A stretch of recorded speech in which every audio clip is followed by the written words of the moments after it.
Hello friends, I am from helping hand MBBS और आज के पॉडकास्ट में हम बात करेंगे हाउ टू अप्रोच फिज़िक्स। जैसा कि आप सबको पता है, फ़िज़िक्स एक बहुत ही इंपॉर्टेंट सब्जेक्ट है नीट एस्पायरेंट के लिए, क्योंकि फ़िज़िक्स ही एक रैंक डिसाइडिंग सब्जेक्ट बन जाता है, क्योंकि ज़्यादातर बच्चों की फ़िज़िक्स ही कमज़ोर होती है। तो फिज़िक्स को हमें कैसे पढ़ना चाहिए, फ़िज़िक्स में क्या इंपॉर्टेंट है, क्या नॉन इम्पॉर्टेंट है, उस सब के बारे में हम आज बात करेंगे। तो सबसे पहले जो फिज़िक्स का बेसिक है वो है मैकेनिक्स, जो कि शुरू के 4 या 5 चैप्टर जैसे कि vector, motion in 1D 2D, laws of motion and work energy, इन 4 या 5 चैप्टर पे आपकी कमांड होना बहुत ज़रूरी है। यही बेसिक बनाते हैं फर्दर फिज़िक्स का और इन्हीं की एप्लीकेशंस होती हैं आगे जाके। इन चैप्टर्स पे आपको खास और बहुत ज़्यादा ध्यान देना होगा। तो सबसे पहले हमें क्या करना चाहिए, जहाँ भी हम पढ़ते हैं, जिस भी टीचर से, कोचिंग से या कहीं से भी या स्कूल से हम पढ़ते हैं, तो हमें अपने कंसेप्ट पे बहुत ध्यान देना होगा। बच्चे क्या करते हैं कि वो डायरेक्ट MCQs लगाने लग जाते हैं बिना कंसेप्ट सोचे कि हमें क्वेश्चन सॉल्व करना है। ये एक बहुत ही गलत अप्रोच है।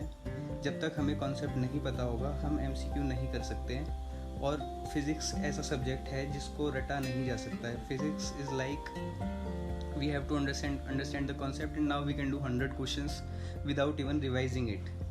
So you have to build your concepts. like तुमने आज एक टॉपिक पढ़ा अपनी कोचिंग इंस्टीट्यूट में, या फिर तुमने अपनी बुक से या जहाँ से भी या स्कूल से पढ़ा, तो उस टॉपिक से कुछ बुक्स होती हैं हमारे पास जिसमें टॉपिक वाइज क्वेश्चंस होते हैं फिज़िक्स में किसी भी चैप्टर के। तो उन बुक्स को देखो, उन बुक्स को खरीदो और उस टॉपिक को पढ़ने के बाद, समझने के बाद घर आके वो क्वेश्चन करना ट्राई करो। तो तुमको पता चलेगा कि तुम्हें उस टॉपिक को कितना, तुम्हें वो टॉपिक आता है और कौन कौन सी तुम्हें उस क्वेश्चन करने में दिक्कत आ रही है, मतलब कहाँ तुम्हारा कंसेप्ट वीक है। तो उस पर ध्यान दो, उस क्वेश्चन पे अपना टाइम लगाओ। ये नहीं कि तुमने उसको देखा और वो नहीं हुआ तो तुमने सॉल्यूशन देख लिया, ऐसा नहीं करना है। एक बार कॉन्सेप्ट देखो, फिर क्वेश्चन को ट्राई करो, फिर नहीं होता तो थोड़ा और ट्राई करो, दोबारा कॉन्सेप्ट को देखो, और अगर फिर भी ना हो, हमने पूरी कोशिश कर ली, चाहे आधा घंटा लग जाए, तब जाके तुम सॉल्यूशन देखो। और अगर सॉल्यूशन देख के तुम्हें समझ आता है कि मेरे कंसेप्ट में ये गलती थी, तो उसको नोट करो कि मेरे को आगे से ये नहीं करनी है। और अगर तुम्हें फिर भी समझ नहीं आता है तो अपने टीचर से जाके पूछो उसको। तो ऐसे हम कॉन्सेप्ट बिल्डिंग करते हैं फिज़िक्स में, और ये करना बहुत इंपॉर्टेंट है। अगर तुम ऐसे नहीं पढ़ोगे तो फिज़िक्स बहुत बहुत मुश्किल हो जाएगी, और फिज़िक्स को रटा नहीं जा सकता है। हर क्वेश्चन का एक टाइप को दूसरे टाइप में बदलना बहुत आसान होता है। तो concept building is very important. So this is how you can build your concepts. Then you should do, after the chapter is complete, then you should do at least 200 MCQs per chapter, so that you can correlate all the concepts which are interlinked in the chapter. So do all the MCQs and never see the solution immediately. If you can't do the question, if you are unable to solve it, never see the solution immediately. ये हम बहुत बड़ी गलती करते हैं। हमसे question नहीं हुआ, हमने 1 सेकंड में सॉल्यूशन देख लिया और हम अगले क्वेश्चन में बढ़ गए। ये गलती फिज़िक्स में नहीं करनी है। हमको अपने कॉन्सेप्ट को दोबारा देखना है, हमें अपनी कॉपी खोलनी है, जहाँ पे हमने वो टॉपिक लिखा हुआ है उसको दोबारा पढ़ना है।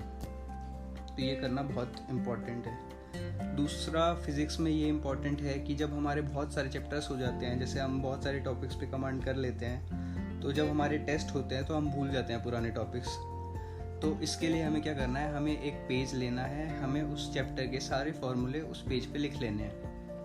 जैसे कि हमने 5 चैप्टर कर लिया और अब हमारा टेस्ट है जैसे 5 चैप्टर्स का, तो हम क्या करेंगे, हमने हर एक चैप्टर के फॉर्मूले लिख लेने हैं एक पेज पे, और उन फॉर्मूलों के साथ थोड़ा थोड़ा उनको अप्लाई करने का तरीका लिखना बहुत इंपॉर्टेंट है। अगर तो आप सिर्फ फॉर्मूले लिख लेंगे तो वो दिक्कत होगी आपको बाद में, कि आपको नहीं पता होगा कि वो कहाँ अप्लाई होगा, कैसे क्वेश्चंस में अप्लाई होगा। तो उसके साथ एक ज़रा सा हिंट सिर्फ अपने लिए, कि मैं अपने बाद में उसको रिवाइज़ कर पाऊँ, वो रखना बहुत ज़रूरी है। और मेरी एक ख़ास एडवाइस ये है नीट स्टूडेंट्स के लिए कि वो जेई मेन और एडवांस तो नहीं, मैं जेई मेन प्रेफर करूँगा कि जेई मेन के क्वेश्चन ज़रूर करें फिज़िक्स के। उनका लेवल थोड़ा हाई होता है और इसी से ही हमारी जो कॉन्सेप्ट्स हैं वो और ज़्यादा स्ट्रॉन्ग होते हैं, और तब हम नीट का क्वेश्चन बहुत जल्दी सॉल्व कर सकते हैं। और अगर बाई चांस अगर नीट में भी मुश्किल क्वेश्चन आ जाता है तो वो भी करने में हमें बहुत मदद मिलती है अगर हम जेई मेन से क्वेश्चन सॉल्व करें। तो फिज़िक्स का यही फंडा है, पहले अपने कॉन्सेप्ट्स बिल्कुल स्ट्रॉन्ग करो, कॉन्सेप्ट्स के साथ धीरे छोटे छोटे टॉपिक्स के MCQ करो, और जब चैप्टर ख़त्म हो जाए तब बहुत सारे MCQ करो, जितने तुम कर सकते हो, जितना तुम्हारे पास टाइम है। कभी भी MCQ करने में बचत नहीं करनी है। जितने MCQ करोगे तुम उतने ज़्यादा एक्सपर्ट होते जाओगे। सो this is the basic concept, and for you I think that 1 hour should be prepared. मतलब 45 क्वेश्चंस होते हैं हमारे नीट में, उसके लिए तुम्हें 1 घंटा बचाना है एटलीस्ट। 45 क्वेश्चन करने के लिए हमें 1 घंटा चाहिए ही चाहिए नीट के लिए, तो वो बचाना सीखो। केमिस्ट्री और बायोलॉजी जल्दी करना सीखो, और फिज़िक्स के लिए एटलीस्ट 1 घंटा होना ही चाहिए। So this is how we should approach physics, and I hope this will help you because it helped me a lot, and I am also a MBBS student in one of the best medical college, and I have scored 150 out of 180 in the physics. So guys, please follow these steps, and thank you for watching this podcast.